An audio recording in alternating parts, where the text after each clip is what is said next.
Hello friends, welcome to Revas Arts. நான் ரேவதி சிவகுமார். இன்னைக்கு வீட்லயே ஸ்டிக்கர்ஸ் எப்படி ரெடி பண்றதுன்னு பார்க்கலாம். இந்த ஸ்டிக்கர் செய்யறதுக்காக நான் 3 மெத்தட்ல ரெடி பண்ணியிருக்கேன். உங்களுக்கு எந்த மெத்தட் ஈஸியா இருக்கு நீங்க ஃபீல் பண்றீங்களோ அந்த மெத்தடை ஃபாலோ பண்ணி நீங்களும் வீட்லயே ஸ்டிக்கர்ஸ் ரெடி பண்ணிக்கோங்க. ஃபர்ஸ்ட் நான் டபுள் சைட் டேப் எடுத்து வச்சிருக்கேன். இது ஒரு மெத்தட் செய்யறதுக்காக தான்.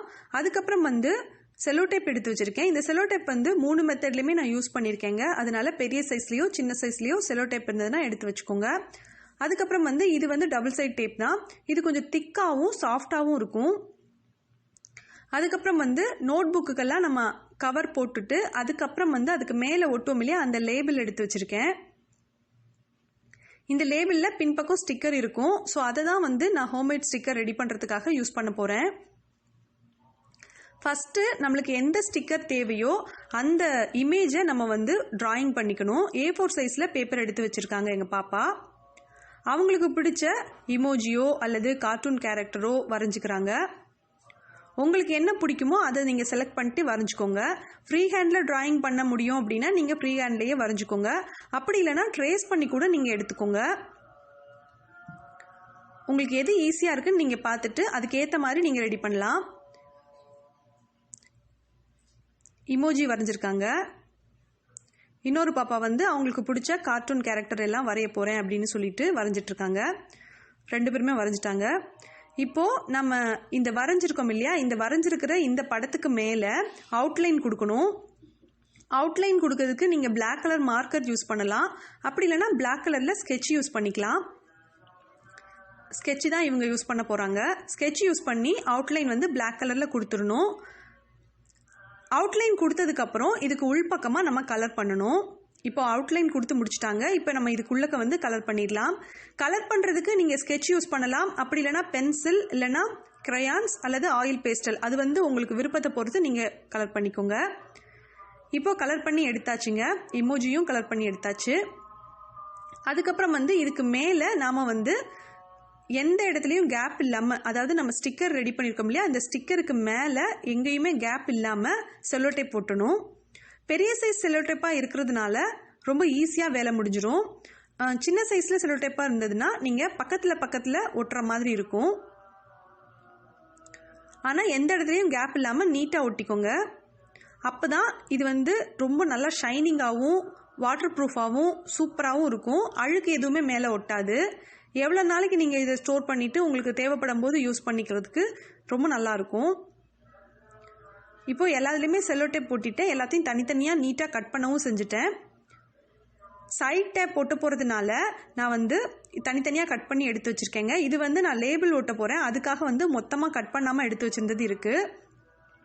ஃபஸ்ட்டு இந்த லேபிள் எடுத்துக்கலாம். இந்த லேபிளில் இந்த பக்கத்தில் ஸ்டிக்கர் இருக்கும், மேல் பக்கம் இருக்கு இல்லையா, அந்த பேர்லாம் எழுதுவோம் இல்லையா, இந்த பக்கத்தில் நம்ம க்ளூ அப்ளை பண்ணணும். க்ளூ கிளியர் க்ளூ இருக்கலாம் அல்லது ஃபெவிகாலாக இருக்கலாம், இல்லைனா ஸ்கூல் ஒயிட் க்ளூ இருந்துச்சுன்னா அதை கூட நீங்கள் யூஸ் பண்ணிக்கலாம். க்ளூ அப்ளை பண்ணிவிட்டு அதை எல்லா பக்கமும் இருக்கிற மாதிரி நீங்கள் ஸ்ப்ரெட் பண்ணி விட்டுக்கோங்க. க்ளூ இல்லை அப்படின்னா நீங்கள் ஃபெவிஸ்டிக் கூட யூஸ் பண்ணிக்கலாங்க. நான் ஸ்கூல் க்ளூ தான் யூஸ் பண்ணிக்கிறேன். யூஸ் பண்ணிவிட்டு இதுக்கு மேலே நல்லா ஸ்ப்ரெட் பண்ணுறதுக்காக நான் ஒரு பேப்பர் எடுத்து யூஸ் பண்ணிக்கிறேன். பேப்பர் அல்லது கார்ட்போர்டு இருந்ததுன்னா உங்களுக்கு ஈஸியாக இருக்கும். எல்லா பக்கமும் நல்லா ஸ்ப்ரெட் ஆச்சுன்னா ரொம்ப நல்லாயிருக்கும். இப்போ இதுக்கு மேலே நம்ம வரைஞ்சி வச்சுருந்த இந்த ஸ்டிக்கரை ஒட்டிக்கலாம். இதை ஒட்டினதுக்கப்புறம் இது நல்லா ட்ரை ஆகணும். இது நல்லா ட்ரை ஆனதுக்கப்புறம் நம்ம இதை கட் பண்ணிக்கலாம். இப்போ இது நல்லா ட்ரை ஆயிடுச்சுங்க. நான் கட் பண்ணிக்கிறேன். கட் பண்ணும்போது கொஞ்சம் கவனமாகவே கட் பண்ணிக்கோங்க. இது ரொம்ப ரொம்ப சூப்பரான மெத்தடுங்க. ரொம்ப ஈஸியாகவும் இருக்கும்.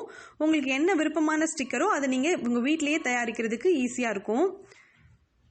இப்போ இதை தனித்தனியாக கட் பண்ணிக்கலாம். இப்போ செப்பரேட்டாக கட் பண்ணியாச்சு. இது ஓரங்களை கட் பண்ணி எடுத்துகிட்டு நம்ம யூஸ் பண்ணிக்கலாம் ஸ்டிக்கராக. இந்த மெத்தட் எனக்கு ரொம்ப பிடிச்சிருந்துச்சு. எங்கள் பாப்பா 2 பேத்துக்குமே இது ரொம்ப பிடிச்சிருந்தது. உங்களுக்கு இது பிடிச்சிருந்ததுன்னா இதே மாதிரி நீங்களும் செஞ்சுக்கோங்க. செஞ்சு பார்த்துட்டு கமெண்ட் செக்ஷனில் எப்படி இருந்துச்சு அப்படின்னு உங்களோட கமெண்ட்ஸை போஸ்ட் பண்ணிடுங்க. சூப்பராக ரெடி ஆயிடுச்சு.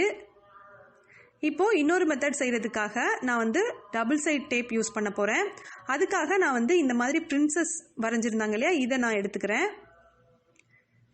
இப்போது இதில் நான் ஒரே லைனாக வச்சு நான் டபுள் சைட் டேப் ஒட்டி கட் பண்ணிக்கிறேன். இந்த டபுள் சைட் டேப் ஒட்டும்போது நீங்கள் ஒரு விஷயத்தை கவனிக்கணும். அங்கங்கே கேப் இருக்கிற மாதிரி இதை ஒட்டக்கூடாது. அப்படி ஒட்டினீங்கன்னா ஸ்டிக்கர் வந்து பார்க்குறதுக்கு நல்லாவே இருக்காதுங்க. எந்த இடத்துலையும் கேப் இல்லாமல் நீங்கள் வரிசையாக இருக்கிற மாதிரி ஒட்டிக்கோங்க. லைனாக இருந்தது அப்படின்னா தான் நம்மளோட ஸ்டிக்கர் வந்து ஒட்டியிருக்கும் போது பார்க்குறதுக்கு நீட்டாக இருக்கும். இப்போ நான் எல்லா இடத்துலையும் இந்த டபுள் சைட் டேப் வந்து ஒட்டிட்டேன். ஒட்டினதுக்கப்புறம் எக்ஸஸாக இருக்குது பார்த்தீங்களா, வெளியிலலாம் எக்ஸஸாக இருக்கிறதெல்லாம் நான் வந்து சிசர் யூஸ் பண்ணி கட் பண்ணிக்கிறேன். கட் பண்ணிவிட்டு இதை வந்து நான் ஒரு நோட்டில் தான் ஒட்ட போகிறேன். இது நீங்கள் கட் பண்ணி எடுத்து வச்சுட்டு உங்களுக்கு தேவைப்படும் போது கூட நீங்கள் இதை யூஸ் பண்ணிக்கலாங்க. எதுவுமே ஆகாது, சூப்பராக இருக்கும். உடனே உங்களுக்கு தேவைப்பட்டுச்சுன்னா நீங்கள் உடனே கூட இதை யூஸ் பண்ணிக்கலாம். மேலே வந்து 2 ஸ்டிக்கரையும் நான் ஏற்கனவே பிரிச்சுட்டேன். இப்போ அடியில் இருக்கிற 2 சைட் டேப் அதை மட்டும் நான் பிரிச்சுட்டு இதை ஒட்டிக்கிறேன். ரொம்ப அழகாக இருந்துச்சு, ரொம்ப ரொம்ப சூப்பராகவும் ஈஸியாகவும் இருந்துச்சு இது. ஸோ நீங்கள் ட்ரை பண்ணி பாருங்கள். இந்த மெத்தட் உங்களுக்கு பிடிச்சிருந்ததுன்னா இதை செஞ்சு பார்த்துட்டு இது எப்படி இருந்துச்சு அப்படிங்கிறதையும் உங்களோட கமெண்ட்ஸை வந்து கமெண்ட் செக்ஷனில் போஸ்ட் பண்ணுங்கள். அதுக்கப்புறம் இது வந்து நம்ம ஏற்கனவே ரெடி பண்ணி வச்சுருந்தது தான், லேபிள் வச்சு ஒட்டியிருந்தோம் இல்லையா, அதுதான். இதை பிரிச்சுட்டு ஒட்டிக்கிறேன். சூப்பராக இருந்துச்சுங்க, ரொம்ப ரொம்ப சூப்பராக இருந்துச்சு இது. பர்ஃபெக்டாக இருந்துச்சு. அதுக்கப்புறம் வந்து 3வது மெத்தட், அந்த தின்னாக இருந்த சைட் டேப் இருக்குல்ல, டபுள் சைட் டேப், அதை யூஸ் பண்ணி செய்ய போகிறேங்க. அதுக்காக நான் வந்து நம்ம ஏற்கனவே கட் பண்ணி வச்சுருக்கிற இந்த கலர் பண்ணி கட் பண்ணி வச்சுருக்கிற ஸ்டிக்கருக்காக யூஸ் பண்ணியிருக்கிறத எடுத்துட்டு அதில் வந்து நான் ஒட்டிக்கிறேன். இதுவுமே லைனாக வச்சு ஒன்றா வச்சு ஒட்டிக்கோங்க. மேலே மேலே இருக்கக்கூடாது. மேலே மேலே இருந்தது அப்படின்னா நம்ம பிரிக்கும் போது கஷ்டமாக இருக்கும். பக்கத்தில் பக்கத்தில் இருக்கிற மாதிரி நீங்கள் இதை ஒட்டிக்கோங்க. இது வந்து ரொம்ப சிம்பிளானது தான். இதையும் நல்லா நீட்டாக ஒட்டிட்டு எக்ஸஸாக இருக்கிறத நம்ம கட் பண்ணி விட்டுறணும். 3 டேப் வருது லைனாக. இப்போ நம்ம இதை கட் பண்ணிடலாம். எக்ஸஸாக இருக்கிறத கட் பண்ணிவிட்டு அதுக்கப்புறமா இதை நம்ம ஒட்டலாம். இது ரொம்ப சூப்பராக இருந்துச்சு. எனக்கு வந்து 3 மெத்தடுமே ரொம்ப பிடிச்சிருந்துச்சுங்க. உங்களுக்கு எந்த மெத்தட் பிடிச்சிருக்கோ நீங்கள் பார்த்துக்கோங்க. இல்லை எந்த ஸ்டிக்கருமே ஒட்ட விருப்பம் இல்லை, டபுள் சைட் டேப் உங்ககிட்ட இல்லை அப்படின்னாலோ அல்லது லேபிள் உங்ககிட்ட இல்லைனாலோ நீங்கள் இதெல்லாம் வரைஞ்சிட்டு மேலே செல்லோ டேப் ஒட்டிட்டு பின்பக்கமாக க்ளூ அப்ளை பண்ணிவிட்டு நீங்கள் வந்து உங்கள் ப்ராஜெக்ட்டுக்கோ அல்லது நோட் புக்கில் ஒட்டுறதுக்கோ யூஸ் பண்ணிக்கலாம். அந்த மாதிரி செஞ்சாலும் பார்க்குறதுக்கு நல்லா அழகாக நீட்டாக தாங்க இருக்கும். இப்போ இதை நீட்டாக கட் பண்ணியாச்சு. பிரிச்சுட்டு ஒட்டிடலாம். பிரிக்கும் போது கொஞ்சம் கவனமாக பிரிச்சுக்கோங்க. ஏன்னா டபுள் சைட் டேப் பிரிஞ்சு வந்துடக்கூடாது. அதில் வந்து கொஞ்சம் கவனம் இருக்கணும்.